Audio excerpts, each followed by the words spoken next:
Department of ஏவியேஷனில் BSc aviation, then BBA airline airport management, MBA airline airport management. BSc ஏவியேஷனுக்கு compulsory physics, chemistry, maths வந்து கம்பல்சரியாக இருக்கணும்.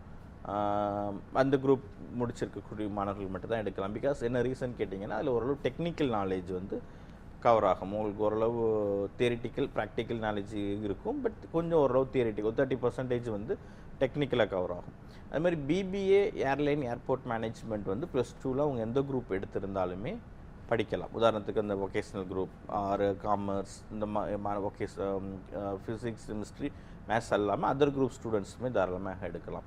மாதிரி எம்பிஏ ஏர்லைன் ஏர்போர்ட் மேனேஜ்மெண்ட்டுக்கு ஏற்கனவே யூஜி முடிச்சிருக்கக்கூடிய மாணவர்கள், அவங்க வந்து ஒரு பிகாம், பிபிஏ முடிச்சிருக்கு, இல்லை எனி டிகிரி பிபிஏ முடிச்சிருக்கோம், இல்லை பிகாம் முடிச்சிருக்கோம். ஏன்னா நிறைய இப்போ எம்பிஏ வரக்கூடிய மாணவர்கள் வந்து நாங்கள் +2 முடிக்கும் போது இந்த மாதிரி கோர்சஸ் இருக்கிறதுலாம் எங்களுக்கு தெரியாது சார், அதனால் நாங்கள் அந்த டிகிரி எடுத்து படித்தோம். பட் இப்போ ஐ வாண்ட் டு பிகம் ஒரு ஏவியேஷனில் நாங்கள் ஒர்க் பண்ணணும், இல்லை லாஜிஸ்டிக் செக்டரில் ஒர்க் பண்ணணும். ஸோ அதுக்கு வந்து இந்த மாதிரி எம்பிஏ ப்ரோக்ராம்ஸ் வரதையும் வந்து பார்க்க முடியும். அதுமாதிரி லாஜிஸ்டிக்ஸ் அண்ட் ஷிப்பிங் அப்படிங்கிறது ஒரு மிகப்பெரிய ஒரு துறை, நிறைய வேலைவாய்ப்புகள் வழங்கக்கூடிய ஒரு முக்கியமான துறையும் கூட. ஸோ அதில் வந்து பிபிஏ லாஜிஸ்டிக்ஸ் அண்ட் ஷிப்பிங்கில் +2ல் எந்த குரூப் எடுத்திருந்தாலுமே அவங்க எடுத்து படிக்கலாம். ஒரு ஃபிசிக்ஸ், கெமிஸ்ட்ரிங்கிறது மட்டும் இல்லாமல் ஒரு ஒகேஷ்னல் குரூப், அக்கௌண்ட்ஸ், காமர்ஸ் இந்த மாதிரி இருக்கக்கூடிய மாணவர்களுமே எடுக்கலாம்.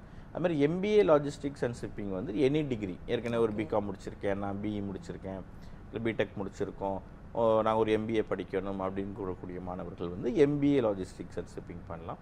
தென் இண்டஸ்ட்ரியல் சேஃப்டி மேனேஜ்மெண்ட். இண்டஸ்ட்ரியல் சேஃப்டிலாம் பார்த்தீங்கன்னா ஒரு கோர்ஸ் தான், பட் பல்வேறு துறைகளில் வந்து ஒர்க் பண்ண முடியும். சிங்கிள் கோர்ஸ், ஒரு மல்டிபிள் ஜாப் ஆப்பர்ச்சுனிட்டிஸ் தரக்கூடிய ஒரு துறை. நிறைய சேலரிஸ் வந்து க்ரோத் இருக்கும். அதில் ஒரு ஆஃபீஸராக ஒர்க் பண்ணக்கூடிய டிகிரியும் கூட அது. ஸோ அதில் வந்து அதுவுமே அந்த பிஎஸ்சி சேஃப்டிங்கிறதுக்கு நீங்கள் +2 எந்த குரூப் எடுத்தாலுமே படிக்கலாம். அதாவது ஒரு நீங்கள் நல்ல உதாரணம் எப்படின்னா, ஒரு காமர்ஸ் ஒரு படித்த ஸ்டூடெண்ட் வந்து ஒரு கன்ஸ்ட்ரக்ஷன் செக்டார்லேயோ இல்லை ஒரு மெரைன் இன்ஜினியரிங், ஒரு ஏரோநாட்டிக்கல் இன்ஜினியரிங் ஃபீல்டில் போய் ஒரு மேனுஃபேக்சரிங் ஃபீல்டில் ஒர்க் பண்ண முடியுமான்னு கேட்டிங்கன்னா அவங்களுக்கு தெரியாது. ஸோ நம்ம இந்த டிகிரி, இந்த கோர்ஸ் தானே படிக்க முடியாதுன்னு நினைப்பாங்க.